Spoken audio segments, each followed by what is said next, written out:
کربلا کی جنگ کا واقعہ۔ ایک رات کی مہلت ملنے کے بعد حضرت امام حسین ان کے پریوار اور قافلے نے رات بھر اللہ کی عبادت کی اور جنگ میں فتح حاصل کرنے کی دعا مانگی۔ اگلے دن یعنی محرم کی 10ویں تاریخ کو جنگ کا اعلان دونوں اور سے ہوا۔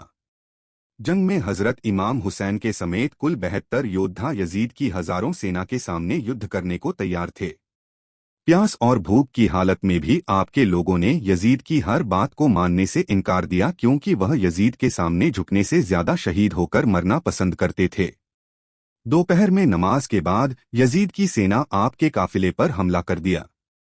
حضرت امام حسین سمیت 72 یودھاؤں نے یزیدیوں سے ڈٹ کر مقابلہ کیا۔ جنگ میں آپ کے سبھی یودھا شہید ہو چکے تھے، تب اکیلے امام حسین ہی اکیلے بچے تھے۔ باقی کچھ مہیلائیں، جن میں ایک آپ کی یعنی حضرت امام حسین کی بیوی بھی تھی، وہ تمبو میں تھے۔ تبھی اچانک ان کو اپنے 6 مہینے کے بیٹے علی اصغر کی آواز سنائی دی، جو کہ 3 دن سے پیاس سے تڑپ رہا تھا۔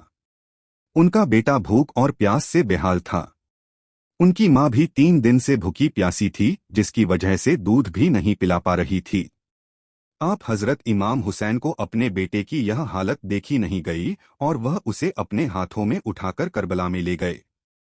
انہوں نے یزید کی سینا کو اپنے بیٹے کو تھوڑا پانی پلانے کے لیے کہا، لیکن انہوں نے پانی نہیں دیا اور آپ کے بیٹے کے اوپر تیر سے وار کر دیا، جس سے آپ کے بیٹے کی اسی وقت موت ہو گئی اور وہ شہید ہو گئے۔ اس کے بعد یزید کی سینا نے بھی حضرت امام حسین کو بہت بری طرح سے قتل کیا۔ امام حسین کے شہید ہونے کے بعد ان کا گھوڑا، جس کا نام جلجناح تھا، وہ تمبو میں آیا۔ اس کے جسم پر خون کی نشان تھے، وہ زخمی بھی تھا۔ تمبو میں آتے ہی وہاں موجود مہیلائیں سمجھ گئی تھی کہ حضرت امام حسین شہید ہو چکے ہیں۔ حضرت امام حسین کے شہید ہونے کے بعد ان کے گھوڑے جلجناح کے ساتھ کیا ہوا، اس کا کوئی ذکر یا اس کا کوئی ثابت کتابوں میں نہیں آیا ہے۔ یزیدیوں نے تلوار سے آپ کا مبارک سر کاٹ کر گلی محلوں میں گھمایا تھا۔ ان کا جلوس نکالا گیا تھا۔ یہ دیکھ کر ہر کسی کی آنکھ میں آنسو تھے سوائے یزیدیوں کے۔ خیر، امام حسین کی شہادت کو اسلام کبھی بھلا نہیں سکتا۔ ان کی ہی یاد میں محرم کے مہینے میں ماتم کیا جاتا ہے اور حضرت امام حسین اور ان کے پریوار کی قربانی کو یاد کیا جاتا ہے۔